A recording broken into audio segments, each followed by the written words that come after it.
आज के इस बेहद दिलचस्प विश्लेषण में स्वागत है। आज हम एक बहुत ही आंखें खोल देने वाले सफर पर निकलने वाले हैं।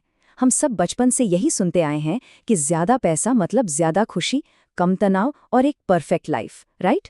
समाज में गहराई से बैठा ये एक ऐसा मिथक है जिसने हम सबको यकीन दिला दिया है कि अपार दौलत और बैंक में पड़े करोड़ों रुपए ही हर समस्या का समाधान है।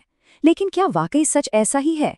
आज की इस चर्चा में हम इसी सच्चाई को समझने की कोशिश करेंगे और देखेंगे कि कैसे दौलत का ये भ्रम हमारे सोचने के तरीके को पूरी तरह से प्रभावित करता है।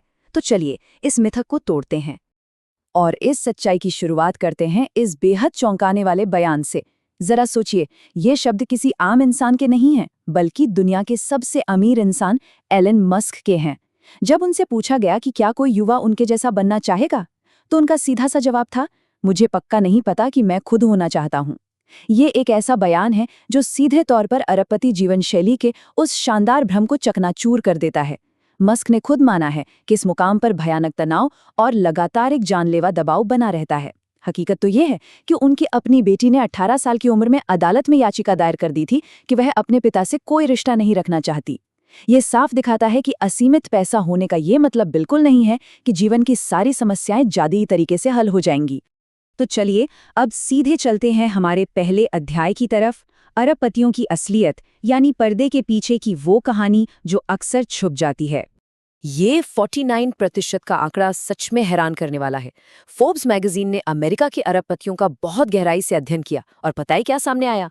49% अरबपतियों की शादियां तलाक पर खत्म होती हैं। मतलब हर दूसरा अरबपति तलाकशुदा है।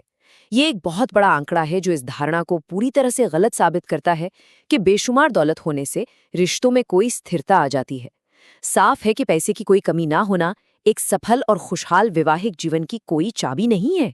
जरा दुनिया के शीर्ष 10 सबसे अमीर लोगों की लिस्ट के इन नामों पर गौर कीजिए। Jeff Bezos, Bill Gates, Bernard Arnault, Larry Ellison, Sergey Brin, ये सभी तलाकशुदा हैं। सोचिए, दुनिया के सबसे सफल माने जाने वाले लोग भी बुनियादी इंसानी रिश्तों को बचाए रखने में किस कदर संघर्ष करते हैं। ये एक बहुत बड़ी हकीकत है। इतना पैसा होने के बावजूद ये लोग उन चीज़ों के लिए जूझ रहे हैं जिन्हें अक्सर हम मामूली समझ लेते हैं। पैसा एक आलीशान महल तो खड़ा कर सकता है, लेकिन एक परिवार नहीं बना सकता। हम अक्सर देखते हैं कि कैसे महज पैसे के लिए सगे भाई भी आपस में लड़ पड़ते हैं, जिसके उदाहरण बड़े बड़े कॉर्पोरेट घरानों में भरे पड़े हैं। तो बात आके टिकती है कि पैसे की असल कीमत और उसकी सीमाएं क्या हैं। देखिए, पैसा भौतिक वस्तुओं को खरीदने का एक बेहतरीन साधन है, इसमें कोई शक नहीं। लेकिन जब बात इंसानी अनुभवों की आती है तो ये पूरी तरह से फेल हो जाता है। पैसा दुनिया का सबसे आरामदायक बिस्तर खरीद सकता है, लेकिन मीठी नींद नहीं। पैसा दुनिया की सबसे महंगी रॉलेक्स घड़ी दिला सकता है, लेकिन गुजरा हुआ समय वापस नहीं ला सकता। पैसा बेहतरीन और स्वादिष्ट खाना खरीद सकता है, लेकिन वो खाने की इच्छा या सच्ची भूख पैदा नहीं कर सकता। ये एक ऐसा कड़वा सच है जिससे बहुत से अमीर लोग हर दिन जूझते हैं। और यहीं से जन्म होता है हमारे दूसरे अध्याय का, हसल कल्चर का जाल, जो असल में एक अंधी दौड़ है। हम सब ने उपभोग के इस कभी न खत्म होने वाले चक्र को महसूस किया होगा, जिसे रैट रेस कहते हैं। मान लीजिए कि पास में एक ठीक ठाक कार है, फिर सोशल मीडिया पर दूसरों को देखकर एक और महंगी कार की चाहत पैदा होती है। खूब दिन रात मेहनत करके मर्सिडीज भी आ जाती है, लेकिन क्या उसके बाद पूरी संतुष्टि मिल जाती है? बिल्कुल नहीं। फिर कोई और नई, उससे भी महंगी चीज चाहिए होती है। ये चक्र ऐसा है जो ये पक्का करता है कि एक लग्जरी वस्तु खरीदने से सिर्फ अगली लग्जरी वस्तु की इच्छा पैदा हो और इंसान कभी भी स्थायी रूप से संतुष्ट महसूस न करे। और ये अंधी दौड़ तब और भी खतरनाक हो जाती है जब सोशल मीडिया पर ऐसे मैसेजेस आम हो जाते हैं जो कहते हैं, अगर उम्र 30 साल से ऊपर है और 1 करोड़ रुपया नहीं कमा रहे तो जीवन में कुछ बहुत गलत है। इस तरह के हानिकारक ज्ञान सीधे तौर पर इंसानी मूल्य और उसकी सफलता को केवल करोड़पति होने से जोड़ देते हैं। ऐसा लगता है मानो एक अच्छा इंसान, एक बेहतरीन शिक्षक, डॉक्टर या वैज्ञानिक होना कोई मायने ही नहीं रखता और दुनिया में आने का एकमात्र उद्देश्य सिर्फ पैसा छापना है। ये मानसिकता लोगों को सिर्फ पैसे की मशीन बनने पर मजबूर कर देती है, जो मानसिक स्वास्थ्य के लिए बेहद खतरनाक है। तो क्या इसका मतलब ये है कि पैसे की कोई अहमियत नहीं है? ऐसा बिल्कुल नहीं है। आइए समझते हैं हमारे तीसरे अध्याय को, पैसे का आधारभूत स्तर। समाज को कभी भी तकलीफ या गरीबी की तारीफ नहीं करनी चाहिए। अक्सर सोशल मीडिया पर स्ट्रीट लाइट के नीचे पड़ते हुए किसी गरीब बच्चे की तस्वीर को प्रेरणादायक बताकर शेयर किया जाता है, जो कि सही नहीं है। हमें यह स्वीकार करना चाहिए कि एक बुनियादी वित्तीय आधारभूत स्तर यानी फाइनेंशियल बेसलाइन हर इंसान के लिए बिल्कुल आवश्यक है।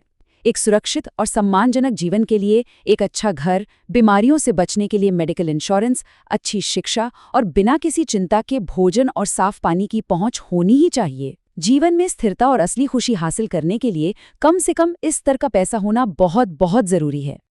अब सवाल ये है कि जब बुनियादी जरूरतें पूरी हो जाएं, तो फिर असली खुशी कहाँ है? यही है हमारा चौथा और आखिरी हिस्सा, सच्चा उद्देश्य खोजना। इस दौर से बाहर निकलने के लिए गौतम बुद्ध की एक बहुत ही गहरी और खूबसूरत अवधारणा है, मध्य मार्ग। हिंदू और जैन धर्म में भी अपरिग्रह यानी चीजों पर अधिकार न जमाने के सिद्धांत की बात की गई है। मध्य मार्ग हमें सिखाता है कि दुनिया को छोड़कर जंगलों में नहीं जाना है, बल्कि यहीं रहकर इसका आनंद लेना है। बस भौतिक चीजों में पूरी तरह से खुद को डिबो नहीं देना है।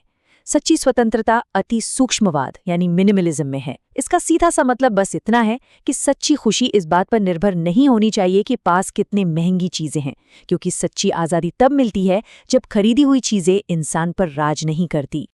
और इस बात को एक मछुआरे और व्यापारी की बहुत ही मशहूर कहानी से बेहतरीन तरीके से समझा जा सकता है। एक व्यापारी एक आराम करते हुए मछुआरे से कहता है कि वो और ज्यादा मछलियां पकड़े। मछुआरा पूछता है, फिर क्या होगा? व्यापारी कहता है, बड़ी नाव खरीदो। मछुआरा फिर पूछता है, उसके बाद क्या? व्यापारी कहता है, जहाजों का बेड़ा बनाओ, करोड़ों कमाओ। अंत में व्यापारी कहता है, और फिर तुम रिटायर होकर आराम से इसी समुद्र तट पर बैठ सकते हो। इस पर मछुआरा मुस्कुराता है और कहता है, दोस्त, मैं अभी भी तो वही कर रहा हूं। ये कहानी हसल कल्चर के इस पागलपन को बहुत खूबसूरती से उजागर करती है। हम कई बार उस शांति को पाने के लिए दशकों तक खुद को घिसते रहते हैं, जो शांति हमारे पास पहले से ही मौजूद होती है।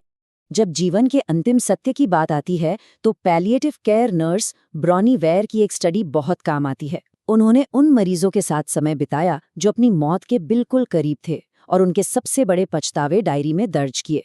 लोगों को पछतावा था कि उन्होंने अपनी शर्तों पर जीवन नहीं जिया, उन्होंने बहुत ज्यादा काम किया और परिवार को समय नहीं दिया, अपनी भावनाएं कभी खुलकर व्यक्त नहीं की, दोस्तों से संपर्क खो दिया और खुद को खुश रहने की इजाजत नहीं दी। गौर करने वाली बात यह है कि अपनी मृत्युशैया पर किसी एक भी व्यक्ति ने ये नहीं कहा कि उसे और ज्यादा पैसा न कमा पाने का पछतावा है। एक ने भी नहीं।